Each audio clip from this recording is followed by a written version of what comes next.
Police investigate who is shooting cars on US 23 in Prestonsburg, and prosecutors are firing back against an indicted judge's request to dismiss charges against him. I'm Nick Collum, and this is the Mountaintop Daily.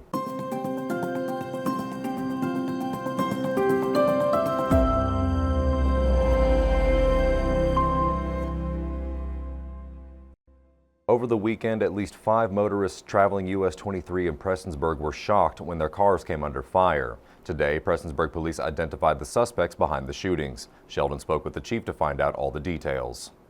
2 feet higher, and it's a murder charge. It's a capital murder charge. Prestonsburg City Police believe that by Tuesday evening they will have in custody the person they say fired multiple shots from a handgun at traffic traveling along US 23 in front of Bull Creek Trade Center.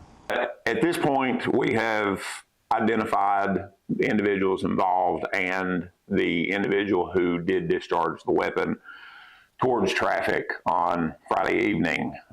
We have identified a juvenile whose identity we legally cannot release. That individual is in the process of, or will be in the coming hours, charged with a host of felony charges. Investigation led us to the individual who did discharge a semi-automatic weapon towards moving motor vehicles on Friday evening. And we identified that individual as a 17-year-old teenager. Shurtleff gave more details about the incident Tuesday afternoon. They pulled in from in front of Bull Creek Trade Center, just north of the gas station there. So they're sitting between the Marathon gas station there and the town branch in the construction zone. And they're facing northbound, so they're facing towards Prestonsburg. And the passenger leans over the driver and says, "Watch this, I bet I can shoot some tires out." And as cars go by, he takes one shot at every vehicle trying to shoot their tires out. He turned around and returned to the Marathon gas station, where he stopped to get gas as he intended to do, but then realized there's probably cameras here. And he started, rightfully so, freaking out. And he left the scene and was observed by someone. By that point, had turned around to come back and see what happened, and he leaves the scene. Though handled with the utmost attention to public safety, Shurtleff said the juveniles seem only motivated by a desire for entertainment, but that they will now find themselves at the mercy of the legal system. We had a very strong suspicion that this was like I said in the original press release, this was a very poor attempt at somebody being stupid, trying to have some sick, twisted fun. They just thought that it would be funny, and they're going to figure out how funny it is as they work through the court system on felony charges. As of now, I can definitively say wanton endangerment in the first degree, which is felony wanton endangerment. We have been in consultation with the county attorney's office and the Commonwealth attorney's office as to exactly what we can charge in a juvenile case. And I can promise you this much: everything that we can charge, we will charge. Reporting for Mountaintop News, I'm Sheldon Compton. Prosecutors are pushing back against a motion to dismiss federal fraud charges against suspended Pike Circuit Judge Howard Keith Hall. Hall was indicted in April, accused of paying Michael Shane Hall more than $440,000 in salary and benefits over a decade for little to no work as an assistant county attorney. Hall's lawyers argue there's no law requiring assistants to work 100 hours a month. But prosecutors say state guidelines clearly require it and included the rule in their response. They also argue the case should be decided by a jury. Hall's legal team has 2 weeks to reply before the judge rules. Coming up after the break.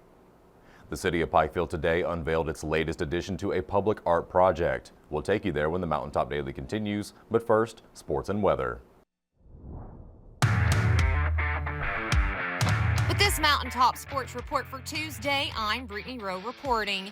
Mountaintop Sports stopped by Buckley's Creek on Monday to speak with Pike Central head football coach Scott Grizzle. Coach Grizzle talked to us about the rematch with rival Martin County during the Pike County Bowl. No, they're hungry. I think they kind of have a bad taste in their mouth from last year. Obviously didn't go our way in the Pike County Bowl, but then we had to play them again in the playoffs, and they put it on us pretty good in the playoffs as well. So definitely something that our guys have looked forward to and have worked hard for. They love the Pike County Bowl. You know, it's a good crowd, get to play at a great stadium at Belfry and have a lot of fans in the stands. So they're excited. That's one that they definitely, you know, circle on their calendar to get pumped up for. So I'm excited for them. You know, it's a great opportunity. We also spoke with sophomore quarterback Jonah Hicks about being a young player in a leadership role.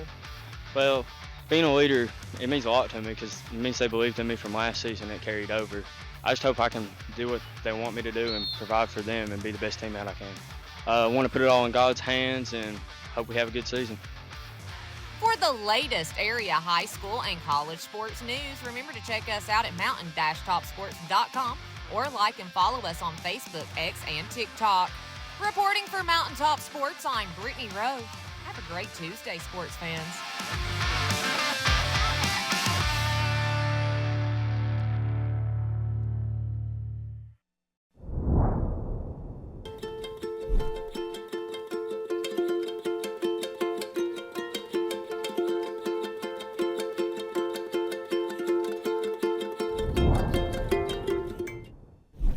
When the government took Social Security away from honest Eastern Kentuckians, Attorney Ned Pillersdorf got the hearings declared unconstitutional.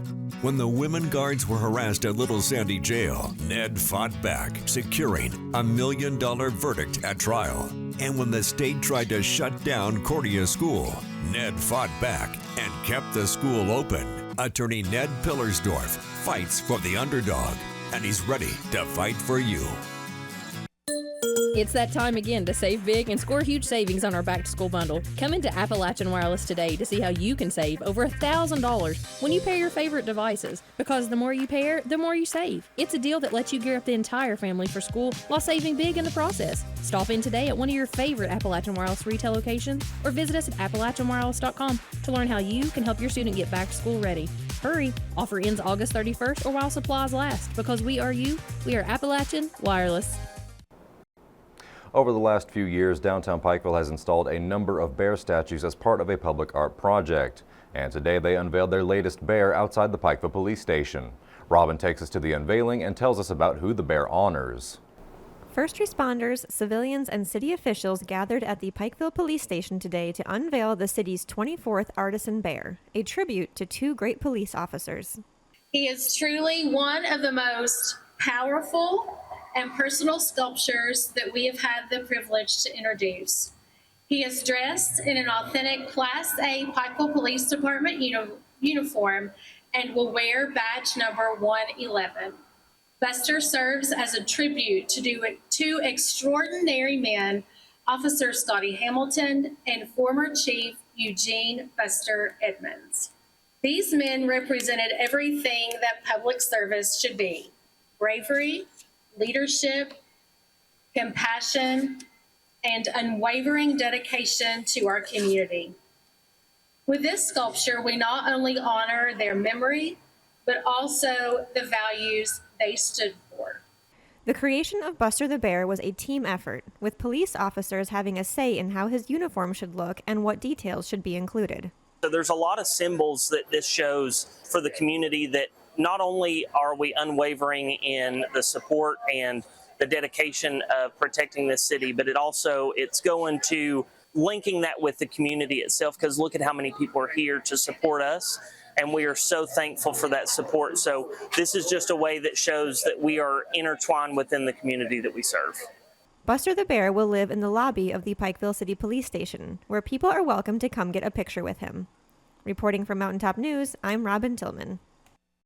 That will do it for this edition of the Mountaintop Daily. Be sure to check us out at 6 p.m. every weekday on Mountaintop TV, the Mountaintop TV app, and the Mountaintop News Facebook page. With your Mountaintop Daily, I'm Nick Collin for Mountaintop News.